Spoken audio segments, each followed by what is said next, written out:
All of our participants today, you'll all be muted, but you will be able to ask questions in the chat box, which you'll find. So please feel free to use that chat box as we go throughout the webinar, as we will have a Q&A session at the end.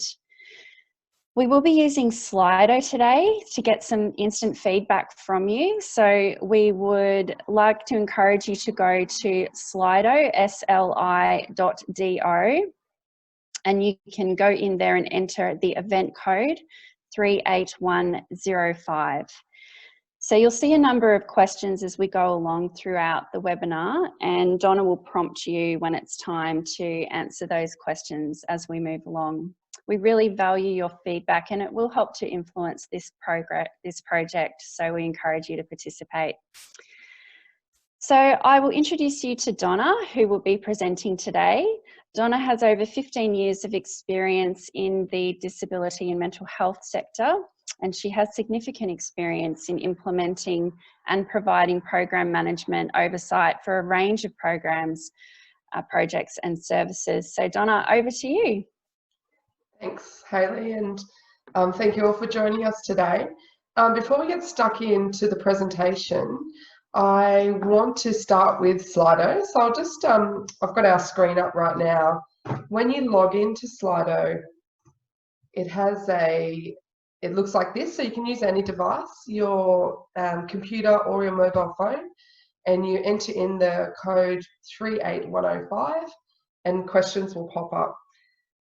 So given that our project is about the term psychosocial disability, we would like to know, what does the term psychosocial disability mean to you? There's no wrong answers. Whatever comes to mind is the right answer. If nothing comes to mind, then that will also tell us a story. As Hayley said, take some time to we'll take some time at the end to have a look at the results. For those of you who don't know, MIFA is a federation of long-standing member organisations established in 1986. MIFA's members include One Door Mental Health, as many of you here today would be familiar with, MIFA, Skylight Mental Health, Mental Health Foundation ACT, Mental Illness Fellowship Australia Northern Territory, Bridges Health and Community Care, and Selectability. Our members deliver specialist mental health services out of nearly 60 front doors across Australia to over 20,000 people a year. Together, 55% of our workforce has a lived experience as either a consumer or a carer. In a practical sense, MIFA advocates on behalf of member organisations at a national level to achieve its vision, that Australians have the best possible mental health and quality of life. MIFA, together with member organisations, discuss real issues that are emerging on the ground and use these to influence government decisions to achieve its vision. Given all of this, MIFA felt well placed to deliver an ILC national information project about psychosocial disability. You might be thinking, what is ILC funding? ILC stands for Information Linkages and Capacity Building.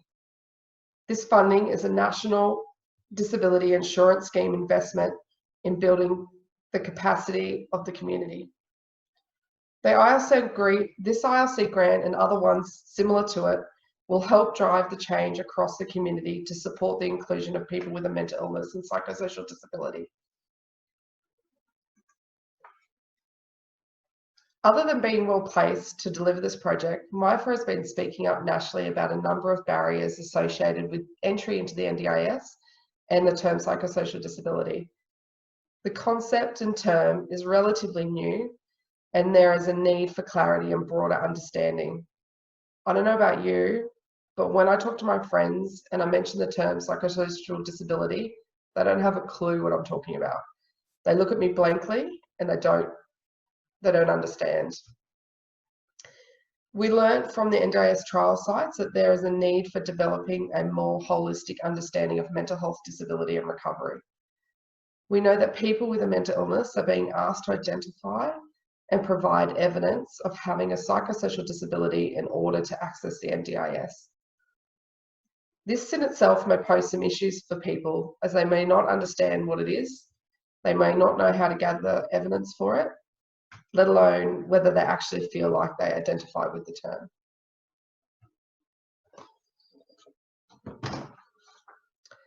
The University of Sydney in 2019 found that 50% of people in regards to psychosocial disability had not yet applied for the NDIS.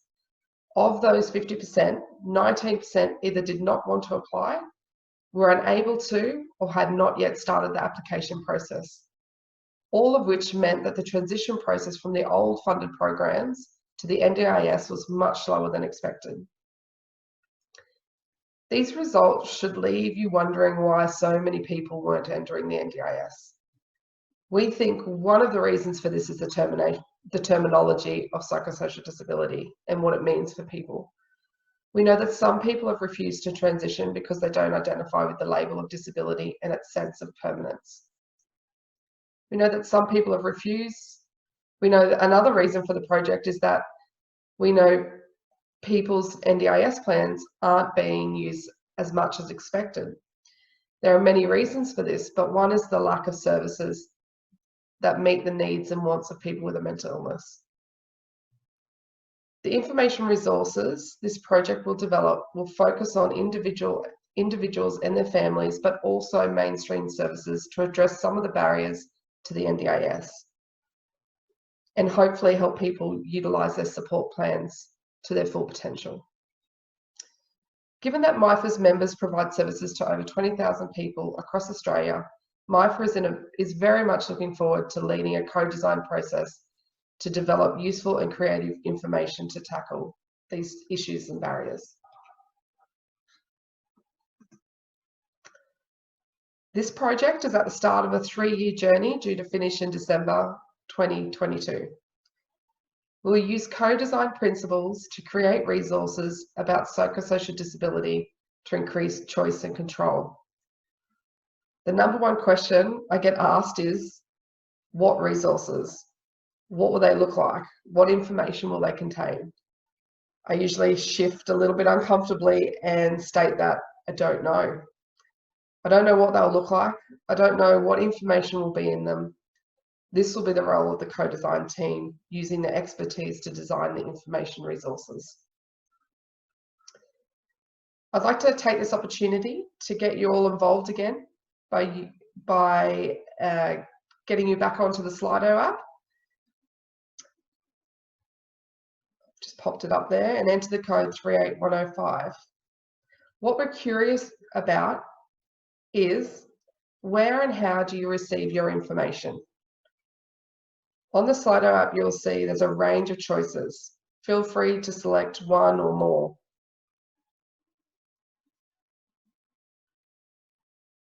One of the co-design team's major challenges will be to determine the best way to communicate information. Your feedback about where and how you receive information will jumpstart the co-design team's thinking about this. Whilst we're still at the beginning of our journey, we have put a lot of work into project planning. We've broken the project into 4 stages. Stage 1, project planning, where we have laid the foundation for good governance for the project. MIFA has engaged Young Futures as an independent evaluator for the project and are currently finalising the evaluation before the co-design team starts. Stage 2 is about stakeholder engagement. Although this stage has hit some bumps in the road due to COVID-19, stakeholders have and will continue to be engaged throughout the length of the project, where we will be seeking expertise and sharing information about the project. I'm excited to say stage 3 is well and truly underway, with the recruitment of the co-design team in process as we speak. This is the stage where the rubber hits the road. The first co-design team meeting is due to occur next month in June. Originally, we're going to meet face-to-face, but given what's happening, we've made some changes and we're going to move to online workshops to start with. We hope to move to face-to-face in the future when interstate travel can safely occur. Stage 4 is resource production and development. This stage focuses on finalising the resources, their distribution, and the completion of the evaluation.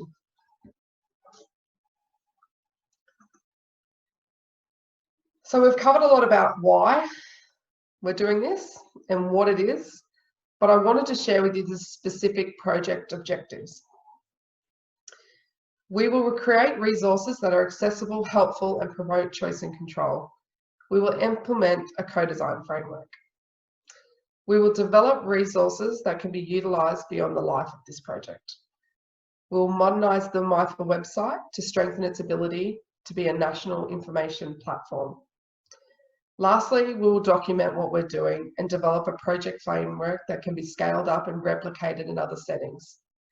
We strongly believe that sharing what works and what doesn't work, warts and all, is important in contributing to the evidence of co-design and psychosocial disability.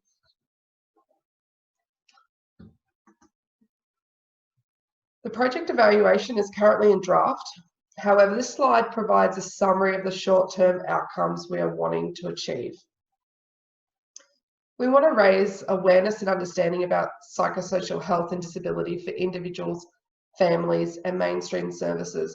But we want to do this in a way that people don't experience self-stigma, in ways that support them to relate to the term, in ways that support them to actively seek help and recovery. We want to ensure individuals, families, and mainstream services understand the importance of social and natural supports and where needed services. There's a lot people can do for themselves. NDIS may not be the right path for everybody. We want to make sure we honour the process and principles of co-design. And whatever we create, we want it to be accessible. We want to use feedback from the evaluators along the way to make changes so that we can achieve the best possible outcomes we can. Excuse me.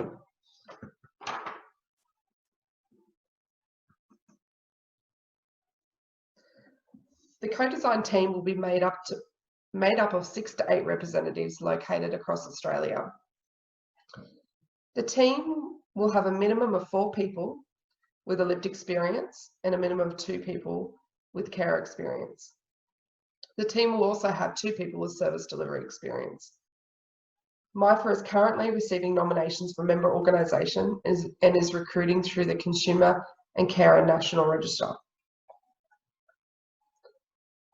There are many different definitions of co-design, as well as many different principles. The ones on our slide are a starting point for us. The co-design team will determine its own principles when we first meet together in June. Before this happens, we would like to get your opinion on what principles you feel are important.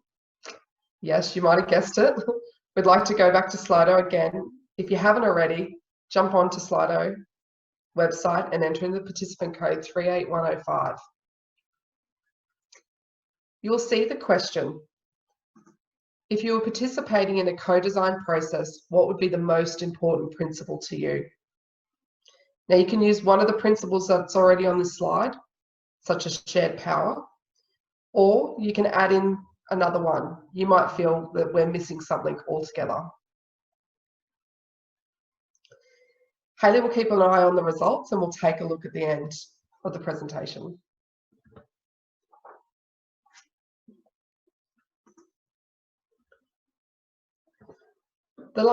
One of the last things I want to share with you today before we can have some time for questions and looking at Slido is our process and starting point for co-design.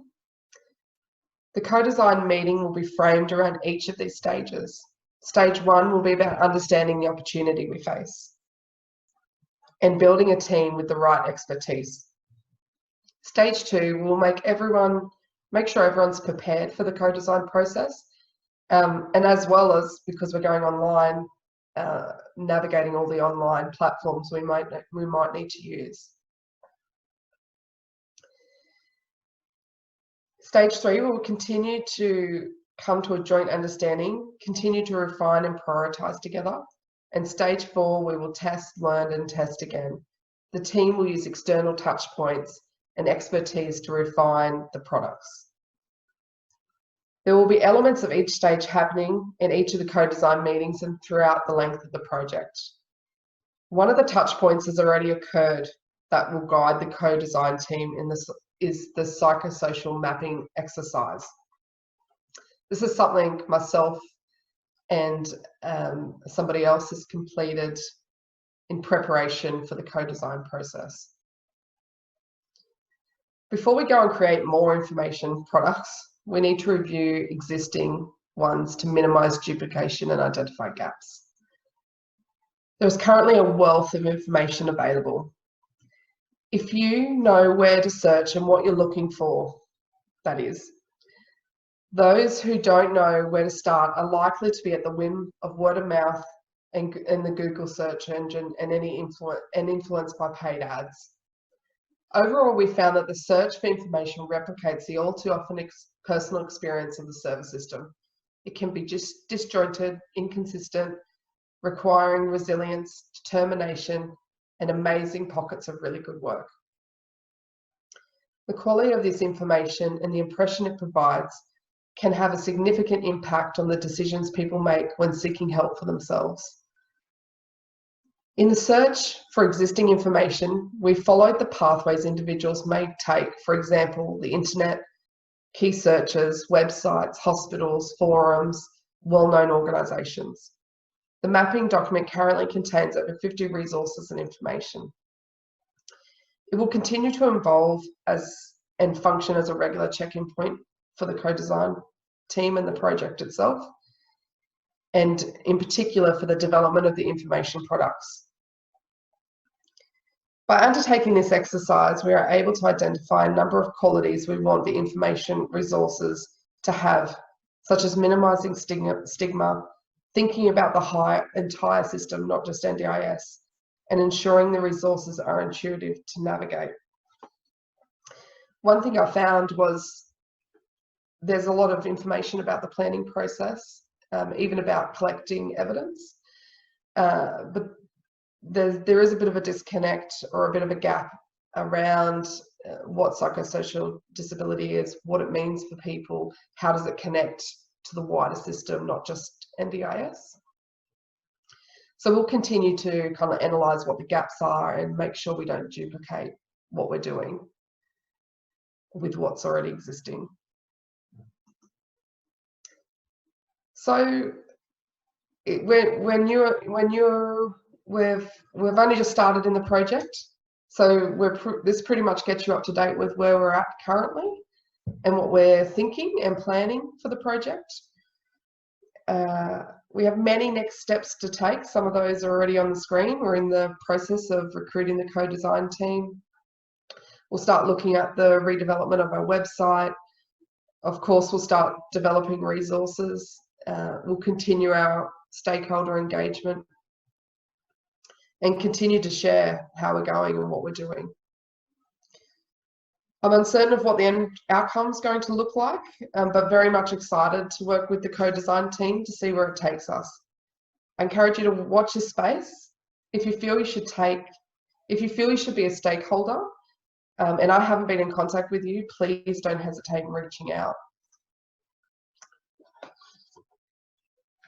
If you would like to be included in the project updates, and I send these out at least quarterly, please email us at mifa@mifa.org.au and we can get you on the mailing list. But for now, what I might do is hand over to Hayley so we can take a look at what Slido results there are and if you have any questions for us today. Lovely, thank you, Donna. So I'm just going to share my screen there, so you should see some information coming up now with our Slido results. Great. We have to admit this is one of the first times we've used Slido, so it's a little bit of a test and trial, but it's good. It's good to see. It's nice to be able to engage with people. So there's a lot of different words, obviously, that people can see on the screen. Illness, functioning, disability, community, psychosocial, arise, terminology, disabilities, issues, understanding. So this is great. We've got time. We'll probably leave this open for a little bit longer if people want to add to this for us, and it can be a starting point or a bit of a discussion point for our co-design team when we meet in June. I think we need to do a little bit more digging about what the term psychosocial disability means, not just from the people who are currently in the sector, but talking to people in the community to get their understanding of it. When I was doing the resource mapping exercise, one of the best pieces of information that I found in relation to what psychosocial disability was digging into the forums. So I went into the SANE forums and was searching keywords and terms. And some of the ways that people who were on there and living through it and sharing their story with other people who were going through it, some of the ways that they explained it was so beautiful and simple and really made sense to everybody.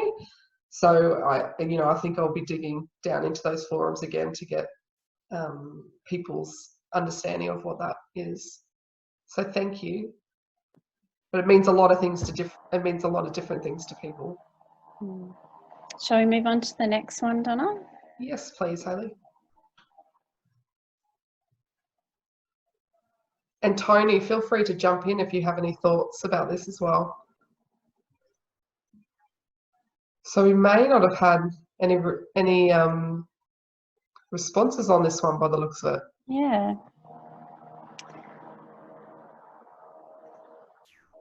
That's okay.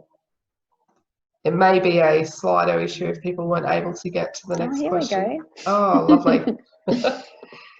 So if you're able to jump on now and have a quick look, it does change instantly as you're going. That would be a great one if people could jump on at some point and give us our feedback about that. We don't want to come out with some hard copy documents that sit on people's shelves and don't get updated. It needs to be something that can live and breathe and go beyond the project. It needs to be something that's really engaging.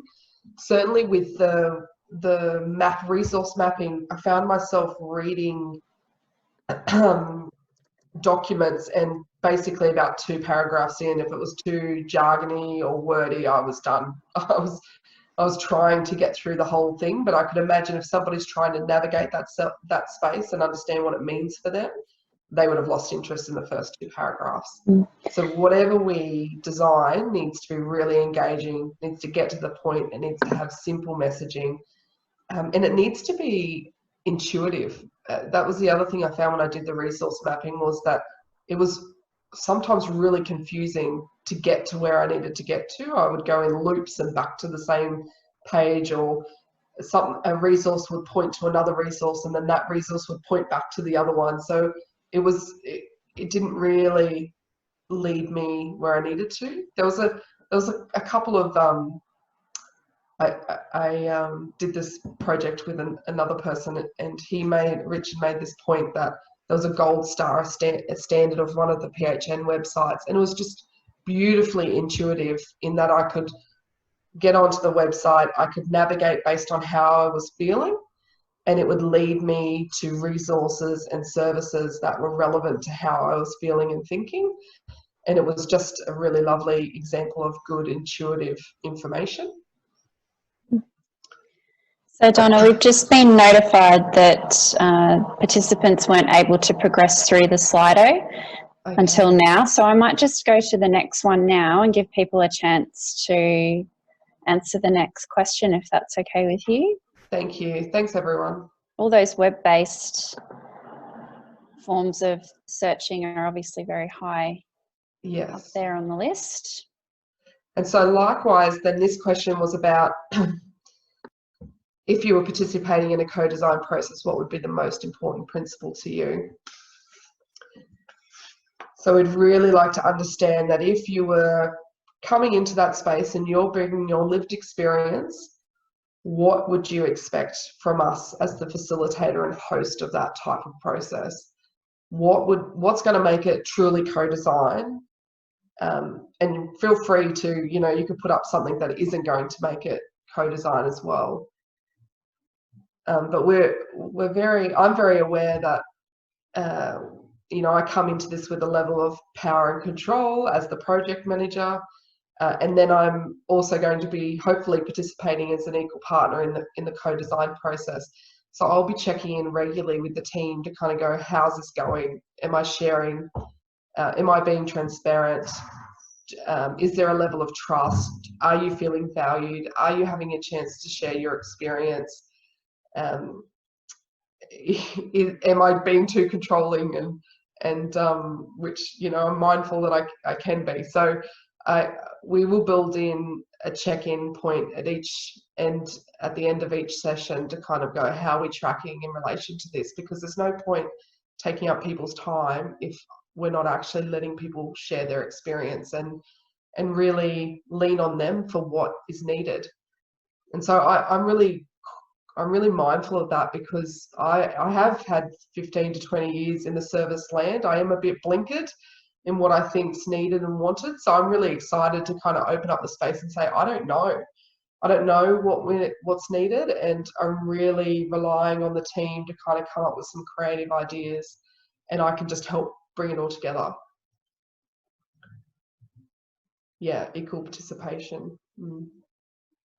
I think some of the challenges for me in having to shift my thought when we're going to have face-to-face meetings, very different preparing for that versus how we're going to do this on an online platform. We can't have a full day together. It just wouldn't be possible. How we're going to have, you know, 2.5 hour meetings where we can share together on an online way, where people are still feeling like they're able to engage just as much as they would if they were face-to-face.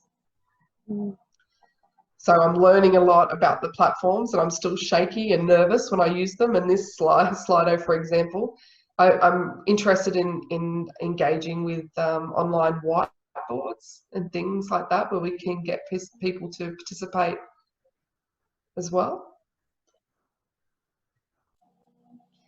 Wonderful. Thanks, everyone. So Donna, I'll stop sharing there, and we can go to the questions that people have raised. We've got 15 minutes left.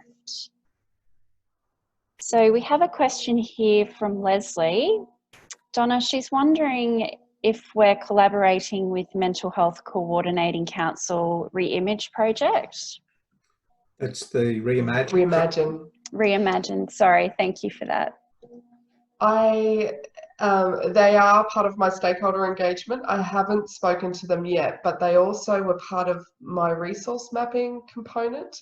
And I've definitely looked at all of their stuff, and they have some amazing stuff as well. So I know that they're a very key piece of information and resource for people. So we'll be looking to not duplicate and figure out a way that we can feed into what they're doing and connect with them. So absolutely.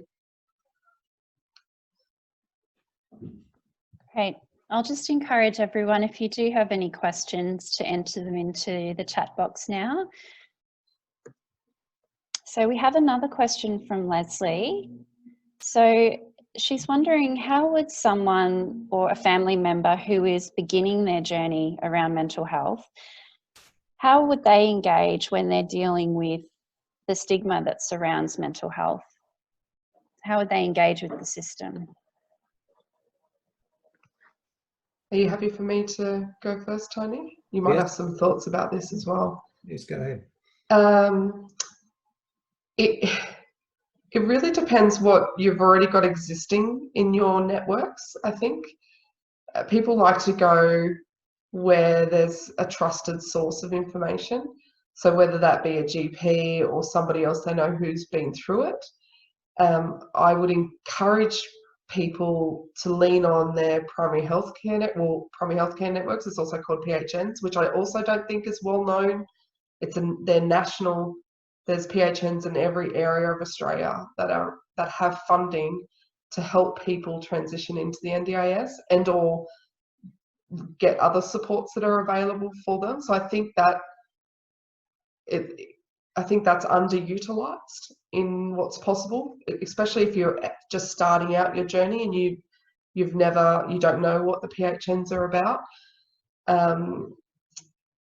I think there's a lot. I think forums, I think they're underestimated as well. There's a lot of really good knowledge and safe spaces out there just to have a conversation, even if someone wants to do it anonymously. So we really encourage the sane forums. Do you have any other advice? Yeah, I could make a couple of comments. And Leslie, thank you for both of your questions. What you've identified really is one of the great barriers to getting good information. And we know, as you do as well, that many families struggle for years to really understand what might be happening to their son or daughter around about that late adolescence, early adulthood, when psychosis or schizophrenia or a severe mental illness might be starting to emerge.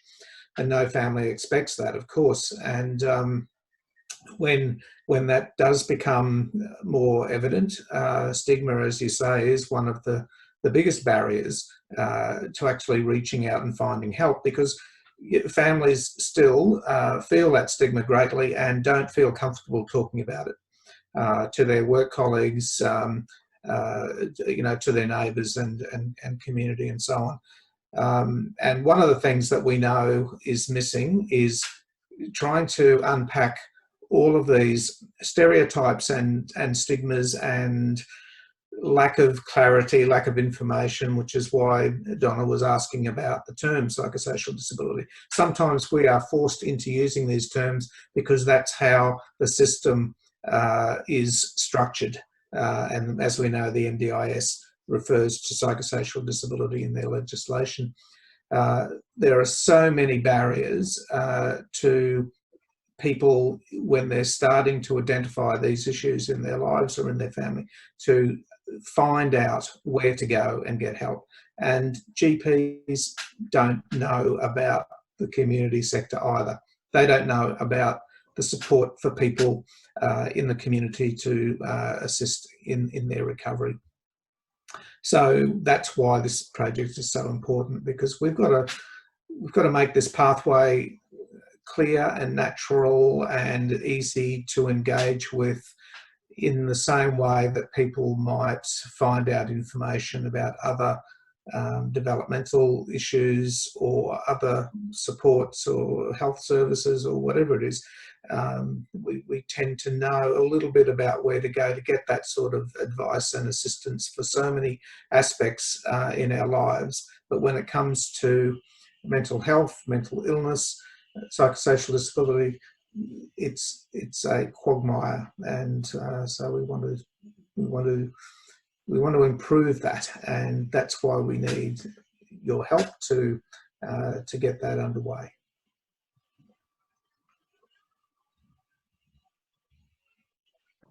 Thanks, Tony and Donna. So we do have a question here from Jeff.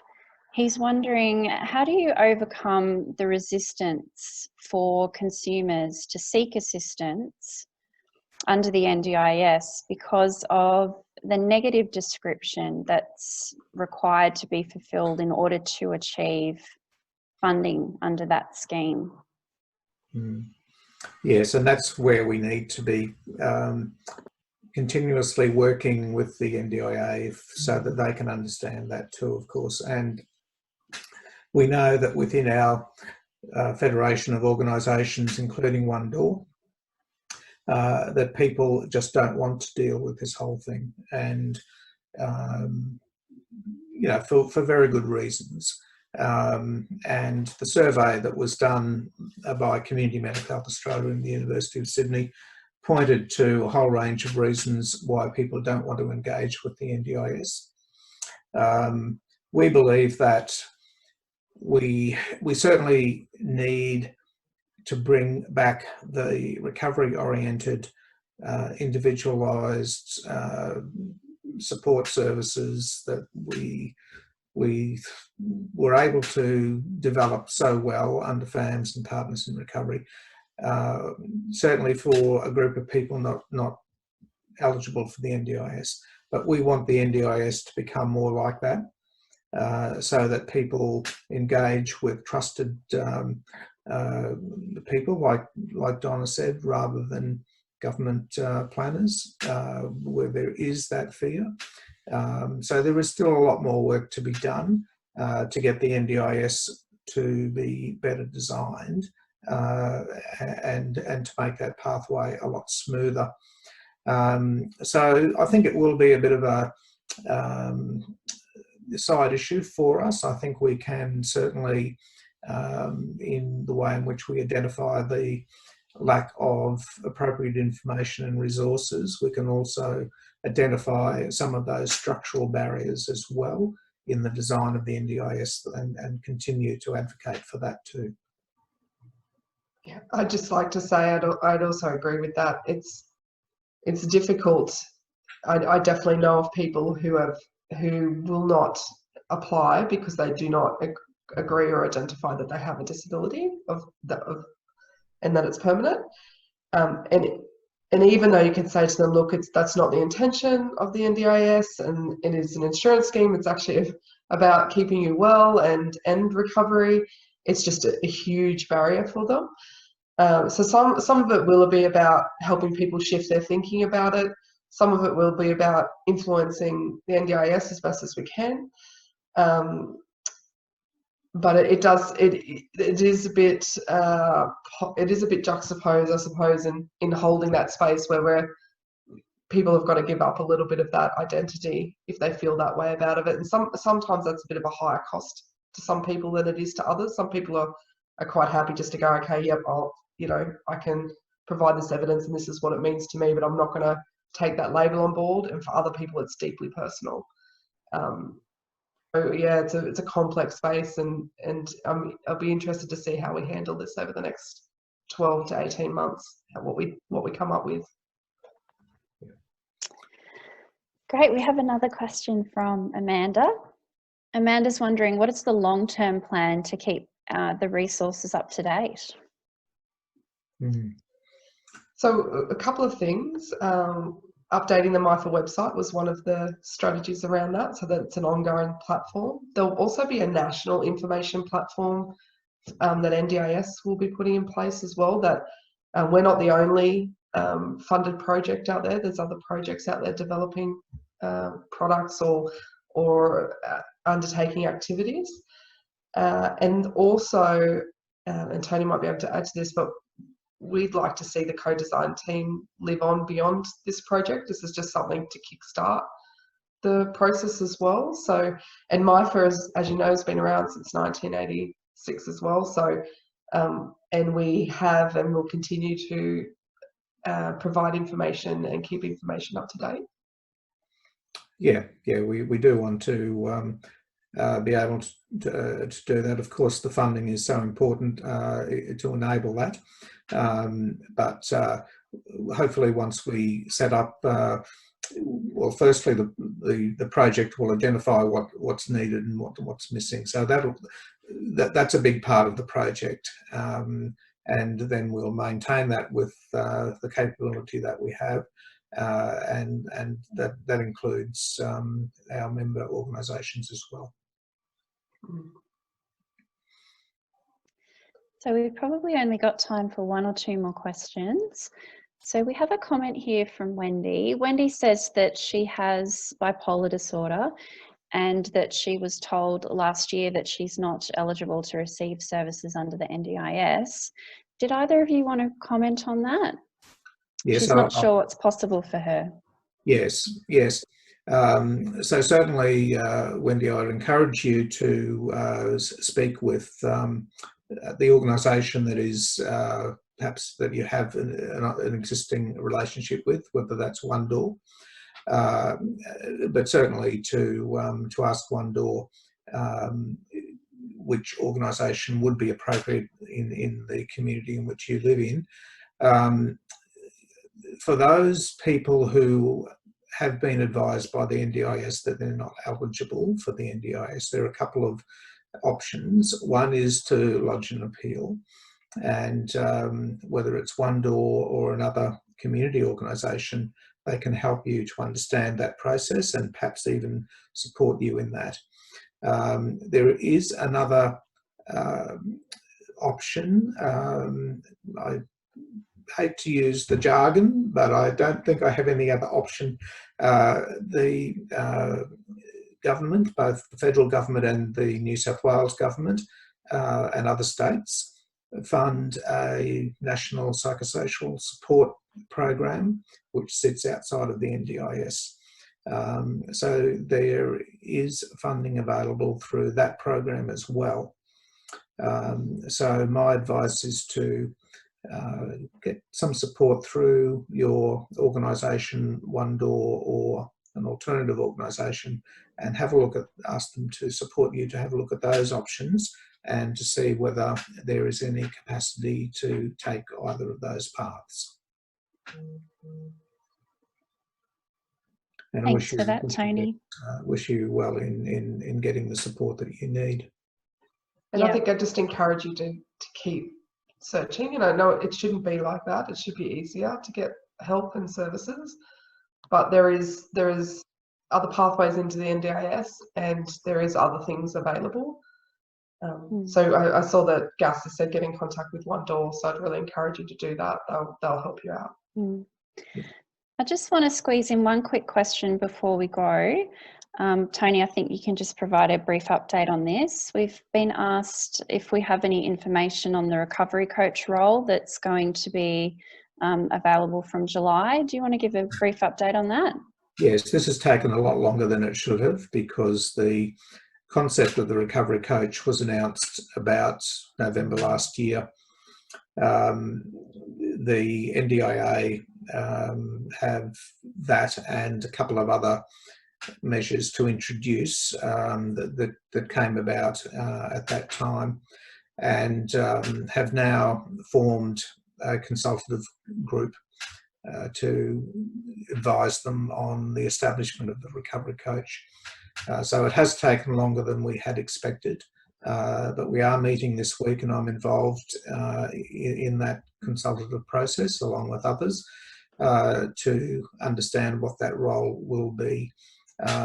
We're hopeful that the recovery coach will provide a much stronger focus around a recovery approach, which is what we've been asking for, and others have been lobbying the NDIA to implement. So it is too early for me to say exactly what the role will look like, but I can say that we are now starting work on refining that role. Great, thanks for that, Tony and Donna. Everyone, that's the end of our webinar today. Thank you to everyone for being involved and for joining us. If you do have any questions or want to follow up with us, you can email us at mifa@mifa.org.au. So that's MIFA@mifa.org.au. I believe Gus is going to put up a little promo for the next session for us now. So that's it from us today. Thank you again for joining in, and we'll let you know where you can access the webinar again, the live recording of it in due course.